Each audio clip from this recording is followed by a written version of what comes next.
Hello, my name is Hornheadicus maximus. Hornhead, or horn for short, I guess. I've been called many things, but that's two of the nicer things I've been called. And I'm the host of this site that you're seeing here online, the address to. It's the Ass Network over at Ning. It's not a porn site, so don't worry about that. It's just ASS stands for Antisocial Society. It's just a joke name. We're very friendly people, actually, so drop by and give us a look over if you'd like. Um, but that's not really what this is about for the most part. It's more about something that one of the members of my network did very recently, and I thought it was pretty cool for her to do it. She made a video for YouTube, and she's from South Africa. And what it was about excuse me, it was about how people use different words in different parts of the world for the same thing. And I'll give you an example. Here in the United States, the things you put groceries in when you're shopping at the supermarket, we call that a grocery cart, but over there they call it a trolley. So I thought it'd be kind of cool to do one of those things from an American perspective, using some of the modern day slang, which I am not an expert at. I'm 45 years old. I do work with a lot of young people, and that kind of helps me out on this, so I know what they're talking about most of the time. Sometimes I don't, but I'll give you a few terms, or phrases I should say, or whatever, terms and phrases actually, that I'll tell you what they mean in American. So, see what I don't know how to translate over to other countries, but here they are. Let's say somebody's riding his car through the neighborhood, and he's got his radio going pretty loud, or a CD, whatever. You would describe his car he's in. He could describe it as being his ride. That's my ride, man. That guy's got a cool ride. That's the word for car. Means of transportation. That's his ride. And then he's going through the neighborhood. Well, people often shorten that in this country to hood. Now he's from the hood. He's driving his car through the hood. So the hood, H-O-O-D. And if he's playing his radio or CD and he's playing it pretty loudly, you'd be hearing his music, but that'd be his tunes. He's playing some loud tunes over there. They used to say beats in the 90s. B-E-A-T-S. Beats, but that's kind of outdated now, so tunes is one of the more modernized words, I guess you should say, or could say. Then let's say there's a verbal reply. Let's say it could be verbal, or I guess even on the internet. You're gonna give somebody a call back. You're gonna, give them a call or whatever, maybe on the phone even. Well, you say, I'm gonna give you a holla, H-O-L-L-A. It's a variation of the word holler, H-O-L-L-E-R, which is another word for, I guess, yell or shout, kind of like. But they say holla. I'll give you a holla when I'm ready to go out. Something like that. Excuse me.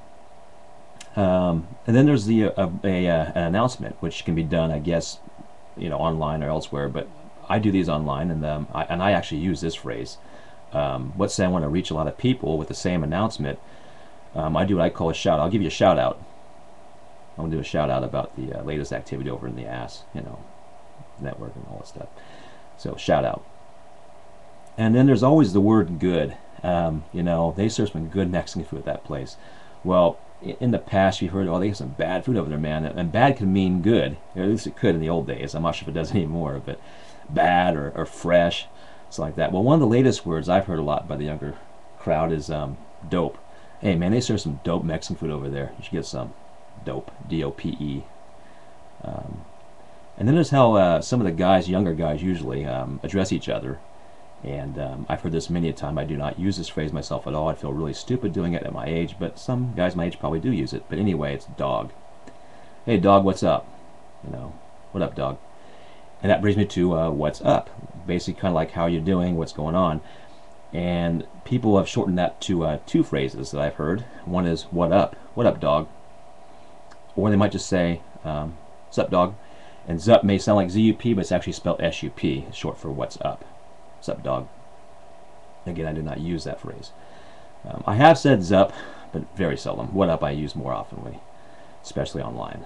I'm too lazy to write out what's up or how you doing. What up's just a lot faster. I'm lazy. So, and then we'll come to a couple phrases that are more along the sexual lines. The first one being a word for male semen, and that would be jizz, J-I-Z-Z. And I'll use a past tense of the word. Man, he jizzed all over her face. And that just means that the guy ejaculated all over her face, which she may or may not find to be enjoyable. I'm sure he did. So we'll leave it at that. Jizz. And then there's the, I'll end with this one, I guess. There's the term, for a man who's dominated by the woman in his life, whether it be his girlfriend, wife, or whatever. If she's the dominant member of that relationship, he's the subordinate one or submissive one. He'd be called, well, I'll keep it PG rated. He'd be called P-whipped. And the P stands for exactly what you think it stands for, probably. It's one of my favorite parts of the female anatomy. But anyway, he'd be P-whipped. And I guess I'll actually end it with this. It's a two-word term for the same thing. But if you're in the East Coast of the United States, you would pronounce it differently than the West Coast. I don't know how they describe this in other countries, but here we call it. If it's, say, a man or a woman is a let's say they're bothering a person of the opposite sex.